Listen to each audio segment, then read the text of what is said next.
muy si leen si pour mu nekk loo xam ne li Sénégalais yi dañ ci xam lu ñu xamul woon. surtout. wax leen ci li nga xam ne moom laa ci xam man tamit ci processus bi fu mu commencé ak man fan laa ci duggee. ndegam man mi ci joué un rôle am na lu mu ci xamul waxatuma la ak ñi nga xam ne joué wuñ ci rôle. donc du ma dem ci devinette. d'abord première chose ñun waxuñu ne bokkuñ ci. waxuñu loolu. dañuy génne communiqué ne. coalition bi nga xam ne ñu ngi koy toppatoo ñu ngi koy defar muy projet bi. génne nañu benn document bu ñu circularisé. wax ne PDS signé na ko. le PDS n'est pas encore signataire de ce document. ba pare ne dégg nañu ñu ne dañuy c'était le mardi dañuy def installation bi le jeudi. alors que il y a des désaccords yoo xam ne désaccords yu taxaw la yu dëgër la yu réglé gul.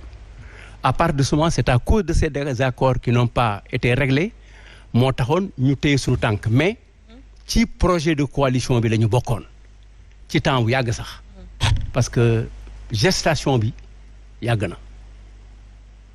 d'accord temps bi yàgg na gestation bi yàgg na mais nga souligner ay points de désaccord lan moo nekkoon point de désaccord yooyu. waaw première chose bi ngeen war a jàpp d'abord mooy comme ça a été dit parfois sur certains plateaux nous n'avons pas été initiateurs du ñun ñoo démarré affaire boobu du ñun. Khalifa Sall moo ko démarré waxtaan ci ak ay nit ak ay parti ba sunu parti jël un plénipotentiaire ne ko toppal Khalifa Sall ngeen seet affaire bi à quoi ça tourne. benn Khalifa dox na ko à peu près ci li ma jàpp au minimum depuis janvier 2021 te yaakaar naa ne sax commencé na avant janvier 2021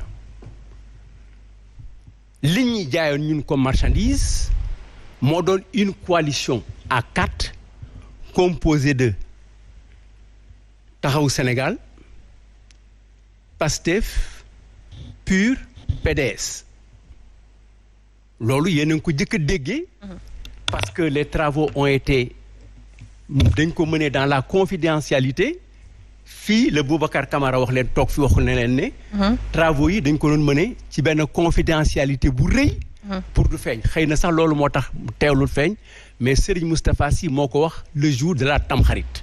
effectivement.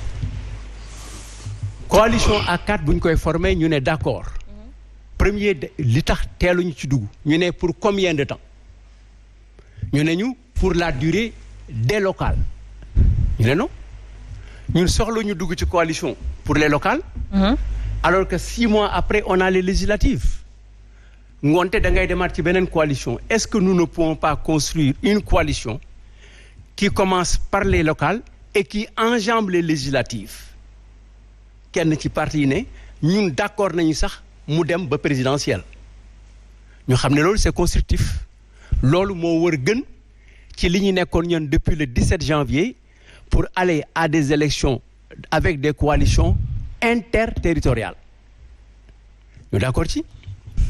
deuxième problème bi mooy dafa am ñu waxoon ne biñ ciy dugg ñun waxuñoo kenn on a gardé la toute confidentialité mais defe naa fii ki fi toog keroog nee na leen ne moom doon na xam ni affaire bi di amee ay difficultés au fur et à mesure que muy avancer wax na ko fii fi ma toog mooy ngoonte boon xam na ci dara ñun amul suñu benn allié suñu benn membre parti bu ñuy informé parce que loo décision bi moo doon ñun bu ñu wax te parewul ñun du ñu wax te parewul ñun du ñu jël nit maanaam nga am jabar mu jël weeram nga bëgg a wax jour ngénte ak ni ngay tuddee sottiwul moo tax première couac bi mooy l'information qui est sortie de la Tamxarit maintenant ñenn ñi ne ñun dañu am ay alliés dañu bëgg ñëw ñu ne leen d'accord nañu pour ñu ñëw mais après que ñu signé charte bi à 4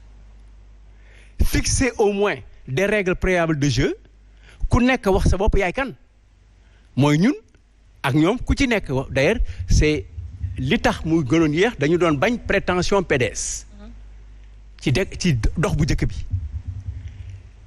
bi Khalifa demee au mois de ci tabaski bi après tabaski ou avant tabaski ci la ko Sonko remplacé et avec Sonko ci la ñu am des avancées. C'est avec Sonko la ñu jëkk a am une réunion bilatérale devenue trilatérale devenue quadrilatérale. Alors foofu ñu waxoon leen ne attention yéen ñi ne da ngeen am ëmb da ngeen am ñoo leen di àndal da ngeen di teg ëmb yi ci biti ba ñu régler problème ba pare ngeen soog a dugal ëmb yi mais mënuñu démarrer benn coalition ci ngeen woo ñu ci ne ñu à 4 la ñu d'accord ci fekk leen si ñu ciy liggéey ba léegi tey ni ngeen wax ne dañuy ñooñu dañuy ñëw dès le départ. ñu wax leen nag les raisons pour lesquelles.